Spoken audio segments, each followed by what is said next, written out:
Hello, my name is Desiree Sanchez, and I wanted to go ahead and thank you for your time and invite you to go ahead and take a look at my nonprofit that I have developed. It is an all-encompassing resource outreach center. It's called Community Projects, where we aim to bridge community divides. So my name is Desiree Sanchez. I'll go ahead and tell you about my experience within the community. I'm from Pomona. I go to Cal Poly Pomona. I'm in my fourth year studying biology with a minor in political science. And during my first year, I decided that I wanted to go ahead and pursue healthcare. So with my biology major, I started to pursue that, but I realized that it's far removed from the way that I wanted to practice healthcare, which is making people feel better and really connecting with patients. So through my pre-medical experience, I started volunteering. That's something that a lot of students do and look for in universities. So it's a great place to find volunteers. And when I participated in volunteering, I really felt the personal impact that I was looking for. So I became an EMT last year as well, and I participated in health outreach programs in Pomona. And the sense of connection that you feel with people when you can truly point them to insurance resources that they should sign up for, or just kind of offer them just a helping hand or a shoulder to cry on, especially in the hospital. Like you see it a lot, and you see that the impact of your kindness goes a lot further for one person than maybe just the service you're providing. So I've come to realize that again and again. What's most impactful to a patient isn't the service, but it's the sincerity and the connection that they feel. So what I think that we need in our whole society is a bigger sense of social responsibility. Too often, we underestimate the power of a touch, a smile, a kind word, a listening ear, or the smallest act of caring, all of which have the potential to turn a life around. I found in my search to heal people that there is a lot more that can be done beyond the condition.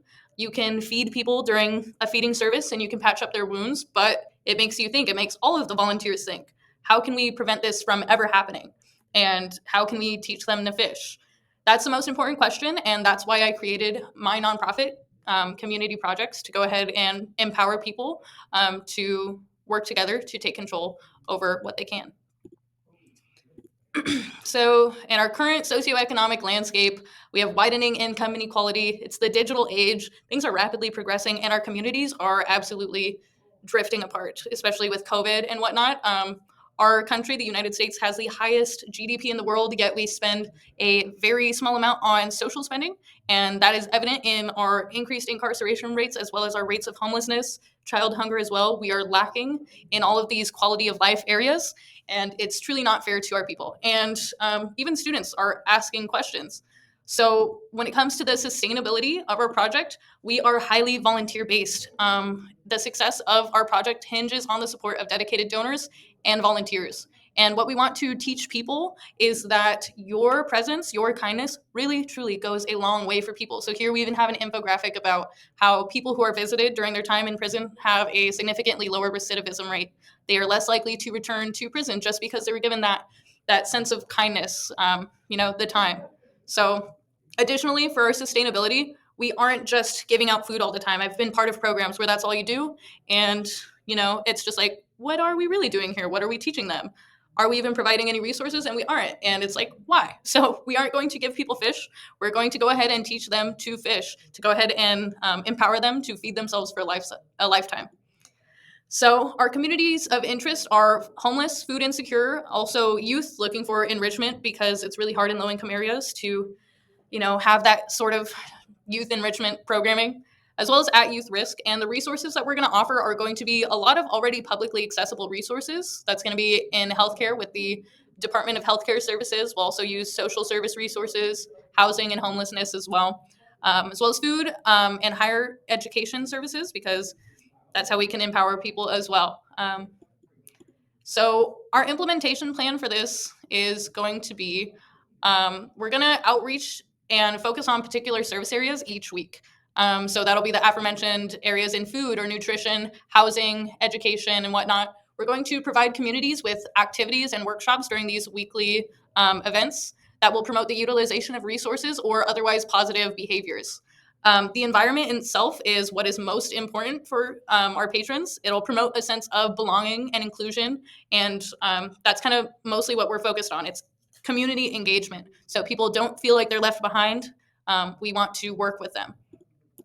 So we'll be located in Pomona, and we'll have our resources available outside our resource center, which is open Monday through Friday. That resource center will also have a small community area. And we'll be delivering our target program each week, as we described, on food, youth homelessness, nutrition. It could be any topic. And additionally, we'll host monthly community resource events, which are just general events where we'll host art, food, karaoke, all kinds of community activities and field games. And that's going to be a really big area where we can outreach to communities and, again, make them feel welcome, use a lot of volunteers, and also invite a lot of donors.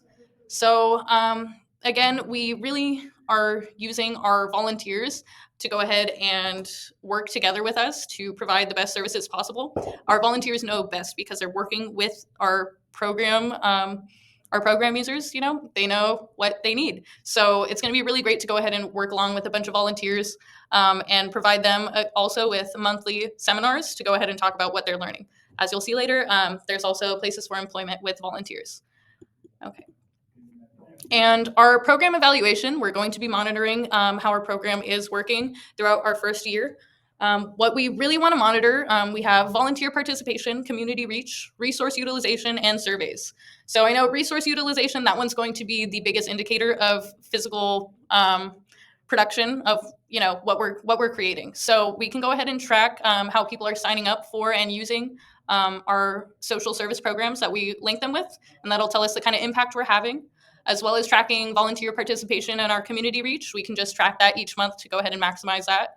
And surveys can help us to make sure that we're on track with our program mission goals and people are really getting what we hope they get out of our services. For our management capabilities, we're going to have a few departments. We have leadership, resources, fundraising, program outreach, and volunteer education and resources. So the department heads will need to go ahead and experience a passion and dedication for our mission, as well as some leadership skills. It is preferred that they have a bachelor's degree, or a bachelor's degree in progress is also acceptable. It's just according to what you are truly able to produce. Additionally, this is where we have team partner roles open. You just need a GED for these roles, and it could be college enrollment is preferred so that we're getting people who want to learn about how to go ahead and provide services to different communities.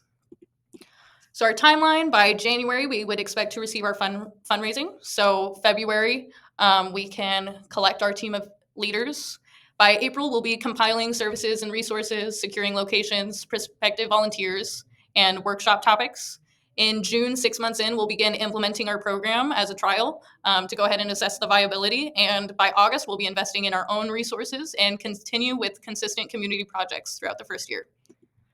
So finally, for our first year budget, we have our program leader and NGO director salaries in there for 5 roles.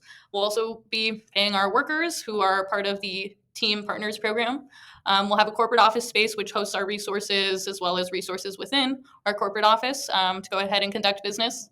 We'll also need general liability insurance and physical resources for our outreach events and locations for that as well. So our total budget for our first year will be $100,000.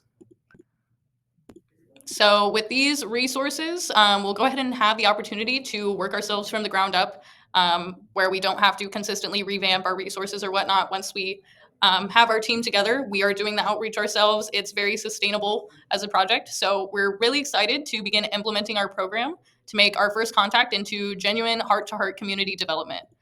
So we can't achieve anything without our donors. So thank you so much for allowing me to share my vision with you. I hope you will be a part of our family at Community Projects by helping us to foster collaboration among donors, volunteers, and beneficiaries. Together, we can share community competency with youth and facilitate access to public resources and services and make a genuine impact in our community and the resources that are available to everyone. Thank you so much, and have a great night.